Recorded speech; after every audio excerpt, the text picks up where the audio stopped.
నమస్తే, welcome to citizens pulse. నేను మీ ఉదయ్. రోజు రోజుకు బండి సాయి భగీరథ్ సంబంధించినటువంటి ఇష్యూలో రగులుతూ ఉన్నటువంటి సందర్భం.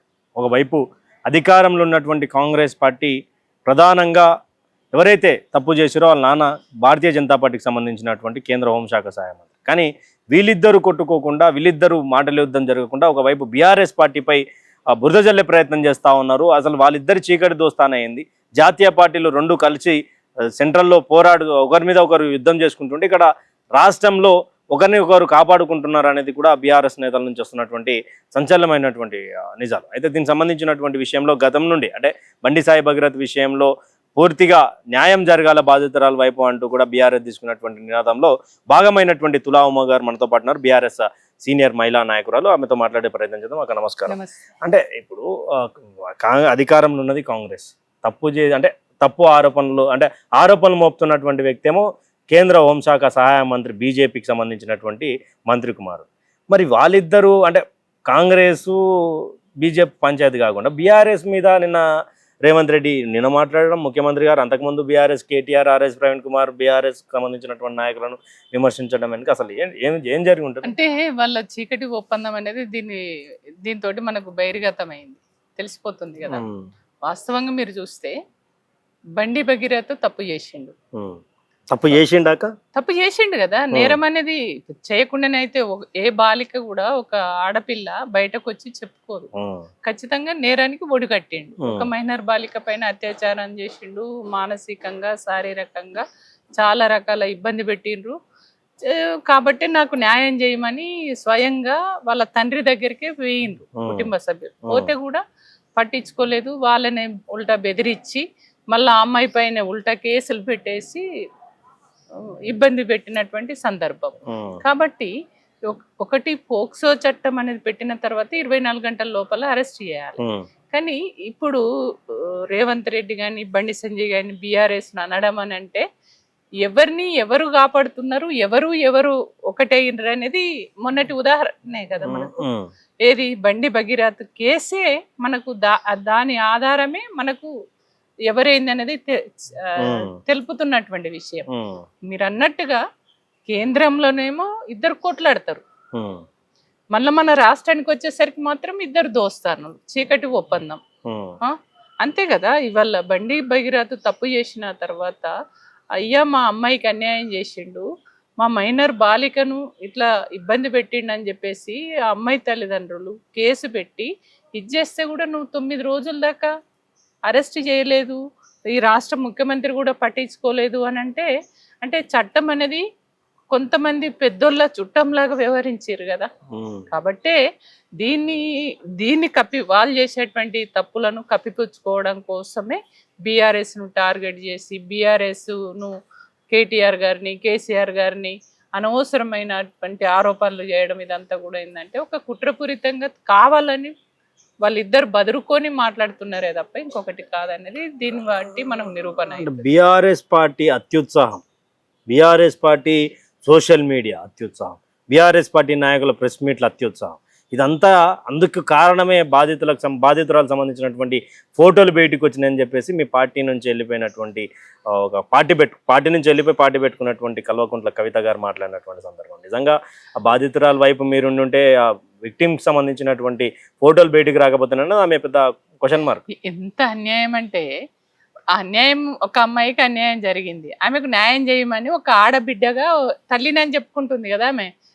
నేను తల్లిని, ఏదో తెలంగాణలో ఉన్న వాళ్ళందరూ కూడా ఆమెను అమ్మలాగా ఇది చేయాలని అమ్మను అని చెప్పుకుంటుంది. ఆ అమ్మ అనేటి ఆమె ఒక బిడ్డ ఒక అన్యాయం జరిగింది అన్నప్పుడు ఆమెకు న్యాయం చేయడానికి మాట్లాడాలి. కానీ ఆమెను న్యాయం చేయమని అడుగుతున్నటువంటి బీఆర్ఎస్ పార్టీని, ఒక మైనర్ బాలికకు అండగా ఉన్నటువంటి బీఆర్ఎస్ పార్టీని నిందించడం అంటే అది ఎవరు మాట్లాడుతున్నారు? రేవంత్ రెడ్డి బీఆర్ఎస్ ని నిందిస్తున్నాడు కదా, బండి సంజయ్ బీఆర్ఎస్ నే నిందిస్తున్నాడు, దోషం చేసారు. అంటే వాళ్ళందరి గొంతులు ఇప్పుడు ఒకటిగానే మనకు కనబడుతున్నాయి కదా. ఇప్పుడు ఒక అమ్మాయికి అన్యాయం జరిగినప్పుడు ఆ అమ్మాయికి అండగా ఉండాలి, అమ్మాయికి న్యాయం జరగాలని ఒక మహిళగా మాట్లాడాలి. అది మాట్లాడకపోగా ఉల్టా నువ్వు మాట్లాడుతున్నావంటే ఎవరిని కాపాడుకోవడానికి కోసం అనేది తెలంగాణ ప్రజలకు తెలుసు కదా. అంటే ఇప్పుడు కొంతమంది ఛానల్లో కూడా మీ నాయకులకు సంబంధించినటువంటి పిల్లల మంచోళ్ళ చెడ్డోళ్ళ అన్న ఒక క్యాప్షన్ పెట్టడం, తర్వాత బీఆర్ఎస్ నాయకుల పిల్లలు ఏమన్నా ఒక మాట అన్నరాదు కానీ అలాంటి క్యాప్షన్స్ కొంత కొంత సోషల్ మీడియా కావచ్చు, మెయిన్ మీడియా కూడా ప్రస్తావించినటువంటి సందర్భం. అంటే ఎలా చూడొచ్చు అక్కడే? అంటే నిజంగానే అంటే పని కట్టుకొని పని ఇప్పుడు బీఆర్ఎస్ ను టార్గెట్ చేయాలి, బీఆర్ఎస్ ను బదనం చేయాలని ఒక పని కట్టుకొని చేస్తున్నారు. కానీ బీఆర్ఎస్ పార్టీ అనేది ప్రజలలో ఉన్న పార్టీ కదా, ఉద్యమ నేపథ్యం నుంచి వచ్చినటువంటి పార్టీ కాబట్టి బీఆర్ఎస్ ఎప్పుడు కూడా ఒక ప్రశ్నించే గొంతుకగా ఉన్నటువంటి పార్టీ, ప్రజలలో ఉన్నది. ప్రజలకు ఎక్కడ సమస్యలు ఉంటే ఆ సమస్యల పరిష్కారం కోసం ప్రజల పక్షాన ఉండి కొట్లాడుతున్నటువంటి పార్టీ బీఆర్ఎస్ పార్టీ. అది రైతులు కావచ్చు, హైడ్రా కావచ్చు, లగచర్ల కావచ్చు, ఇప్పుడు జరిగినటువంటి మహిళా సమస్యలుగా, ఇట్లాంటి సమస్యలు ఎక్కడ సమస్యలు ఉంటే అక్కడ బీఆర్ఎస్ పార్టీ ఉంటుంది. కాబట్టి ప్రశ్నించే గొంతుకను ఎప్పుడైనా గొంతు నొక్కేయాలనే ప్రయత్నం చేస్తారు. అందులో భాగంగానే వీళ్ళు ఈ రకంగా చేస్తున్నారు అనేది అర్థమవుతుంది. తెలంగాణ రాష్ట్రంలో మహిళలపై అఘాయిత్యాలు అనుకోవచ్చు. తెలంగాణ రాష్ట్రంలో రీసెంట్గా రాజేంద్రనగర్ సంబంధించినటువంటి మహిళలకు సంబంధించినటువంటి మానభంగాల విషయంలో కావచ్చు, ఈ ప్రేమ వ్యవహారాలు కావచ్చు, మహిళలపై జరుగుతున్నటువంటి దాడుల తర్వాత ప్రేమిస్తే చంపేస్తామనే ఒక నానుడి హైదరాబాద్లో మరొకసారి మొదలైంది, చంపడాలు కావచ్చు. ఎలా ఉందాక? అంటే లా అండ్ ఆర్డర్ గత 10 సంవత్సరాలు ఎట్లుండే, ఈ సంవత్సరం అంటే గతంలో మీరు చేసే తప్పులు అంటారు. అవును, అంటే గతంలో కాంగ్రెస్ పార్టీ అధికారంలో ఉన్నప్పుడు కూడా క్రైమ్ రేట్ అనేది విపరీతంగా ఉండే. అప్పుడు మధ్యాహ్నం ఆడపిల్ల బయటకు పోయిందంటే తల్లిదండ్రులు భయపడేవాళ్ళు. అరే నా బిడ్డను ఒంటరిగా పంపిస్తే మళ్ళీ తిరిగి ఇంటికి ఎట్లా వస్తుందో ఏమనే ఒక భయం ఉండేది.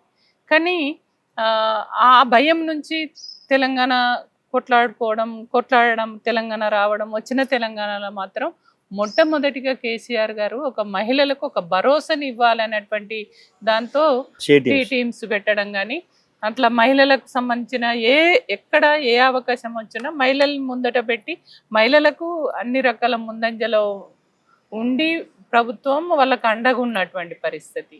కాబట్టి బీఆర్ఎస్ పార్టీ తీసుకున్నటువంటి నిర్ణయాల వల్ల మహిళలకు ఒక భరోసా అనేది కలిగింది. అంటే మా కేసీఆర్ అని ఉన్నాడు, మేము ఎప్పుడు మధ్యరాత్రి ఏ రాత్రి పోయినా మాకు రక్షణ ఉంటుంది, మేము ఎవరికైనా చెప్పుకుంటే వాళ్ళు వెంటనే స్పందిస్తారు, సి టీమ్స్ ఉన్నాయి కదా, మేము పోతే మమ్మల్ని ఎవరైనా ఫాలో అయితే కూడా మాకు రక్షణగా ఉంటారు అనేటువంటి పరిస్థితి ఉండే. కానీ ఇవాళ అప్పుడు కాంగ్రెస్ పార్టీ అధికారంలో ఉన్నప్పుడు ఏదైతే క్రైమ్ రేటు విపరీతంగా ఉండేనో మళ్ళీ మనం ఇప్పుడు చూసినట్లయితే ఈ 2.5 ఏళ్లలో వాస్తవంగా దేశంలోనే మన రాష్ట్రం ముందంజలో ఉంది క్రైమ్ రేట్లో. కాబట్టి నేరాలు చేసే వాళ్ళ సంఖ్య అనేది విపరీతంగా పెరిగింది. అంటే నేరాలకు పాల్పడుతున్నటువంటి వాళ్ళు, ఆ నేరాలకు ఒడిగట్టినటువంటి వాళ్ళను కాపాడడం కోసం, అట్లాంటిది అరికట్టడంలో ఈ రాష్ట్ర ప్రభుత్వం శాంతి భద్రతలను కాపాడడంలో, క్రైమ్ రేట్ను తగ్గించడంలో విఫలమైందనేది దీన్ని బట్టి మనకు అర్థమైంది. బండి సాయి భగీరథ్ లొంగిపోయాడా, అరెస్ట్ చేశారా? ఇది మనకు క్లియర్గా అర్థమవుతుంది కదా. అంటే వాస్తవంగా బండి సంజయ్ కాపాడిండు. అంటే ఎప్పుడైతే పోక్సో చట్టం పోక్సో కేసు పెట్టిన 24 గంటలలోనే అరెస్ట్ చేయాలి. కాబట్టి బండి సంజయ్, బండి భగీరథను ఆయన హోంశాఖ సహాయ మంత్రిగా ఉన్నాడు, కేంద్ర మంత్రిగా ఉన్నాడు.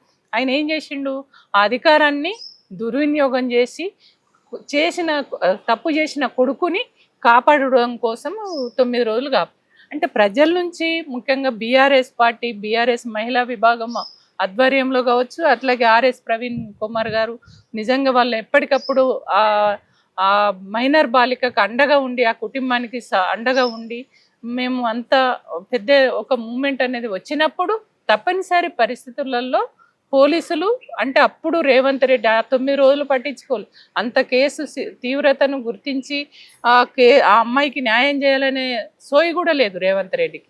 అన్ని రోజులు బండి సంజయ్ను ఈ రేవంత్ రెడ్డి ఒకటయ్యి ఆ తప్పు చేసినటువంటి బండి భగీరథను కాపాడడం కోసం చేశారు. కాబట్టి ఎప్పుడైతే మహిళల నుంచి ఒక మూమెంట్ వచ్చిందో, ఆ అమ్మాయి వాళ్ళకు ఒక భరోసాని ఇస్తూ అండగా మహిళా సంఘాలు కూడా చాలా మంది ముందుకు వచ్చారు, కొట్లాడారు, అమ్మాయికి అండగా ఉన్నారు.